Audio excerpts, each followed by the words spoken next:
Assalamualaikum warahmatullahi wabarakatuh.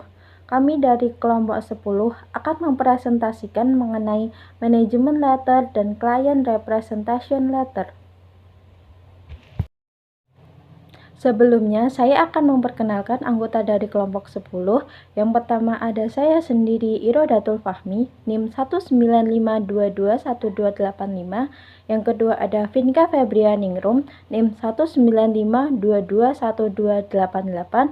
Yang terakhir ada Erna Kusuma Wardani, NIM 195221315. Subbab yang pertama yakni mengenai surat komentar terhadap pengendalian intern atau biasa disebut dengan manajemen letter.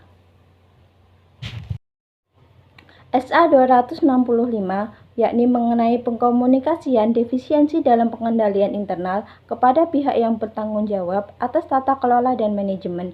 SA 265 harus dibaca berkaitan dengan SA 200 yakni mengenai tujuan keseluruhan auditor independen dan pelaksanaan auditor berdasarkan standar audit. SA lain yang berkaitan yaitu yang pertama, SA 315 pengidentifikasian dan penilaian risiko kesalahan penyaji material melalui pemahaman atas entitas dan lingkungannya, paragraf 4 dan 12. Yang kedua, SA 330 respon auditor terhadap risiko yang dinilai. Yang ketiga, SA 260 komunikasi dengan pihak yang bertanggung jawab atas tata kelola. Yang keempat, SA 351 paragraf 12 paragraf A60 sampai A65 menyediakan panduan mengenai pengendalian yang relevan dengan audit. Yang kelima, SA 230 dokumentasi audit paragraf 14. Yang keenam, SA 230 paragraf A21. Yang ketujuh, SA 250 pertimbangan atas peraturan perundang-undangan dalam audit atas laporan keuangan paragraf 22 sampai 28. Yang kedelapan, SA 240 mengenai tanggung jawab auditor terkait dengan kecurangan dalam suatu audit atas laporan keuangan paragraf 41. Pengertian manajemen letter. Manajemen letter merupakan suatu surat yang dibuat oleh kantor akuntan publik atau KAP ditujukan kepada manajemen perusahaan yang diperiksa laporan keuangannya yang isinya memberitahukan kelemahan dari pengendalian intern perusahaan baik material maupun immaterial weakness yang ditemukan selama pelaksanaan pemeriksaan disertai dengan saran-saran perbaikan dari KAP. Untuk mempelajari dan mengevaluasi pengendalian intern, akuntan publik bisa menggunakan cara yang pertama, internal control questionnaires, yang kedua, flowchart, menggambarkan arus dokumen dalam memproses suatu transaksi dari awal sampai akhir dengan menggunakan simbol-simbol tertentu. Yang ketiga, menggunakan naratif memo atau penjelasan tertulis dari sistem dan prosedur akuntansi. Dalam compliance test, yang diperiksa adalah satu, transaksi pengeluaran kas, yang kedua transaksi penerimaan kas, yang ketiga transaksi penjualan, yang keempat transaksi pembelian, yang kelima transaksi pembayaran gaji, dan yang keenam transaksi koreksi atau penyesuaian. Dalam hal ini yang harus diperhatikan adalah hal-hal berikut ini. Yang pertama, apakah setiap transaksi sudah didukung oleh dokumen pendukung yang lengkap? Yang kedua, apakah setiap transaksi diotorisasi oleh pejabat yang berwenang? Yang ketiga, apakah perhitungan matematis dalam dokumen pembukuan sudah benar? Dan yang terakhir, apakah pendebitan dan kreditan transaksi ke masing-masing perkiraan buku besar sudah benar? Hal penting agar dihasilkan suatu manajemen letter yang baik dan efektif. Yang pertama, manajemen letter harus tepat waktu atau timely. Yang kedua, manajemen letter harus berisi saran-saran yang bermanfaat dan bisa diterapkan. Yang ketiga, komentar dan saran-saran dalam manajemen letter tidak boleh merupakan sesuatu yang surprise. Yang keempat, harus ditulis dengan menggunakan bahasa yang baik, halus, dan tidak menyinggung perasaan orang lain. Yang kelima, Kelemahan dan saran yang diberikan bisa diurut berdasarkan urutan-urutan pos neraca dan laba rugi. Yang keenam, saran-saran yang diberikan harus sesuai dengan kondisi bisnis perusahaan. Dan yang terakhir, pada bagian akhir manajemen letter, jangan lupa untuk mengucapkan terima kasih kepada manajemen dan seluruh staf perusahaan. Di sini saya akan menjelaskan sedikit tentang manfaat dari manajemen letter. Manfaat itu antara lain untuk yang pertama adalah klien, yang kedua adalah untuk kantor akuntan publik, dan yang ketiga adalah staf kantor akuntan publik atau anggota tim pemeriksa. Untuk klien itu sendiri, manfaatnya adalah untuk dapat mengetahui kelemahan yang terdapat dalam pengendalian intern perusahaannya. Kemudian, bagi klien itu juga dapat digunakan untuk mengambil tindakan perbaikan dalam mengatasi kelemahan tersebut. Hal ini nantinya didasarkan pada saran-saran yang diberikan dalam manajemen letter. Jadi, nanti bisa mengurangi kemungkinan terjadinya kesalahan atau kecurangan di dalam perusahaan. Yang kedua, bagi kantor akuntan publik, itu dapat menjadikan nama kantor akuntan publik itu menjadi bertambah baik. Karena nanti kalau misalkan laporan pemeriksaan akuntannya itu baik, maka manajemen letter ini juga bisa bermanfaat bagi perusahaan. Kemudian, jika manajemen perusahaan itu puas, tentunya mereka akan menyarankan kepada teman-teman mereka agar jasa dalam kantor akuntan publik ini bisa dipakai oleh teman-teman mereka. Kemudian, jika teman-teman bisnis tersebut tertarik, tentunya juga akan menambah jumlah klien atau langganan kantor akuntan publik.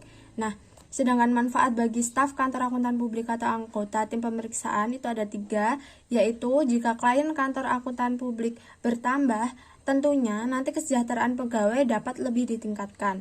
Kemudian bisa mendapat banyak kesempatan untuk mempelajari pengendalian intern di berbagai macam atau jenis perusahaan.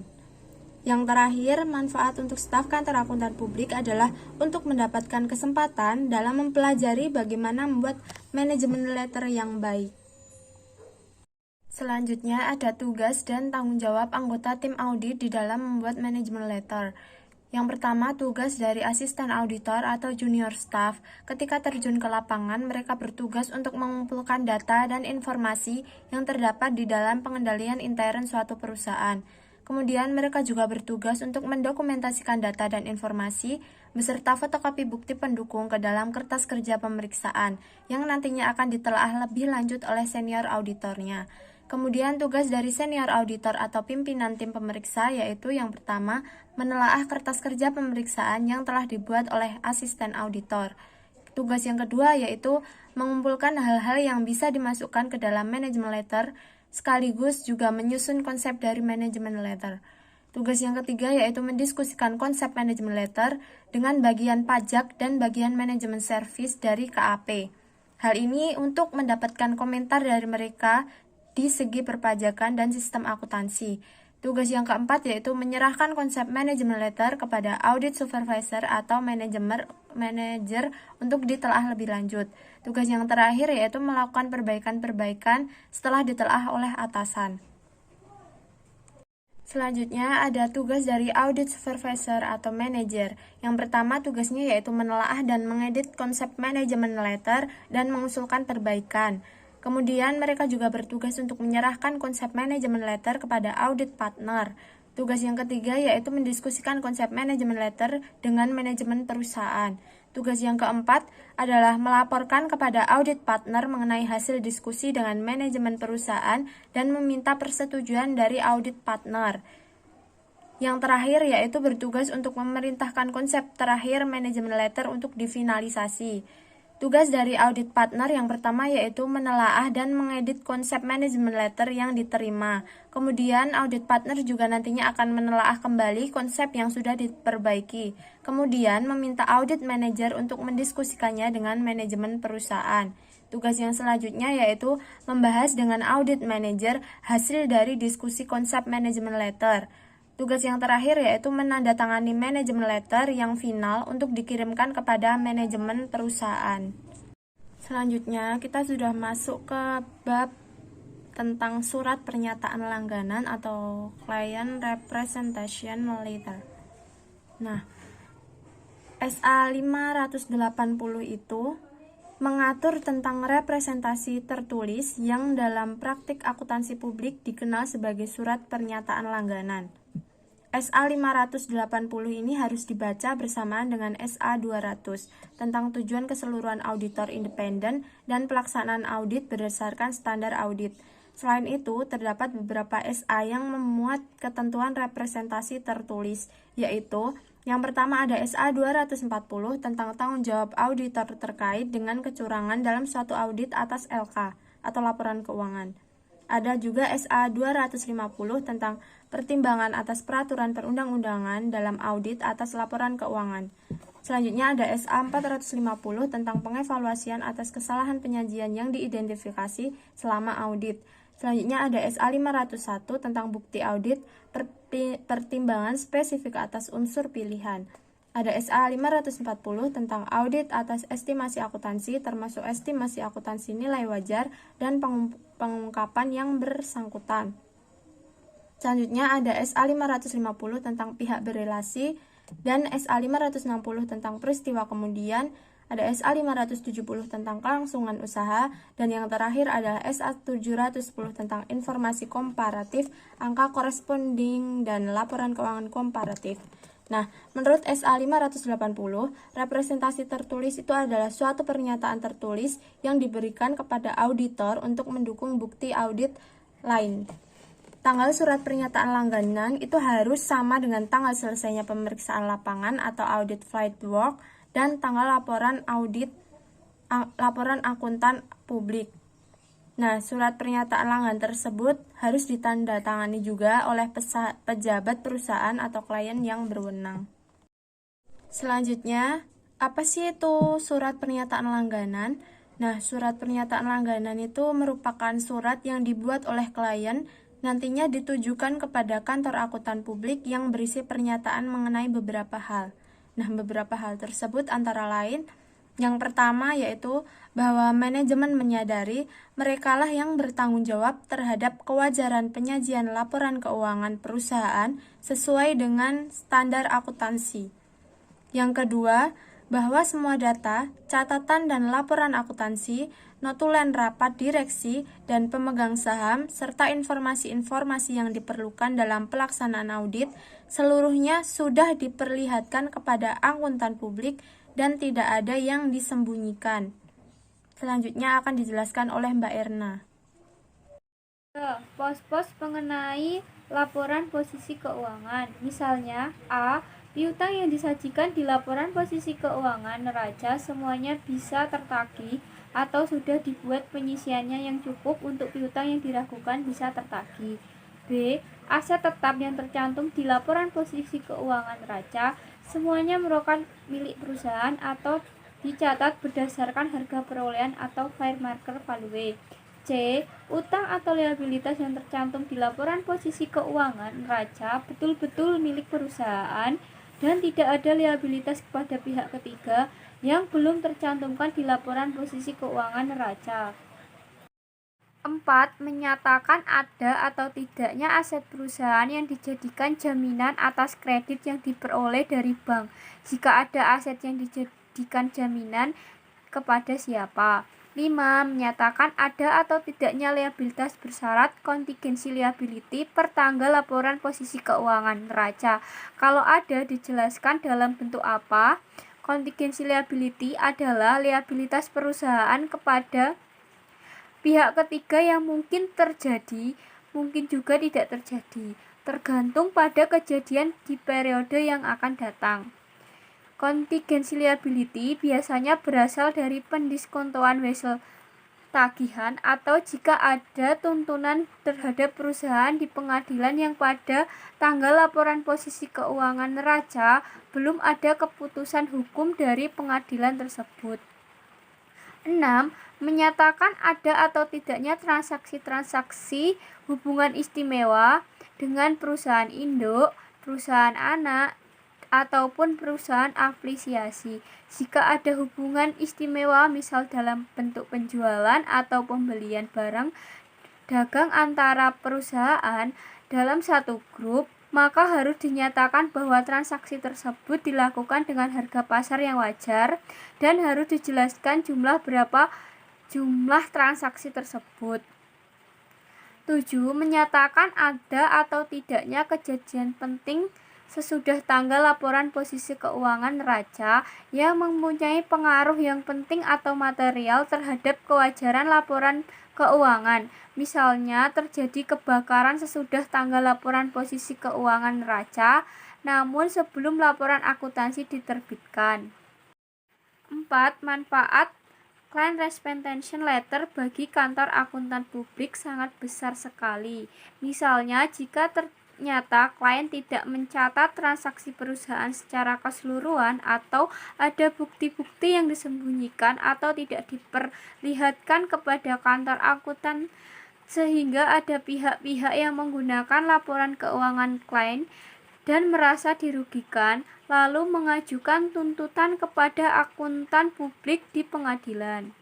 Dalam hal ini, akuntan publik dapat menunjukkan surat pernyataan langganan tersebut sebagai bukti pengadilan sehingga tidak bisa disahkan.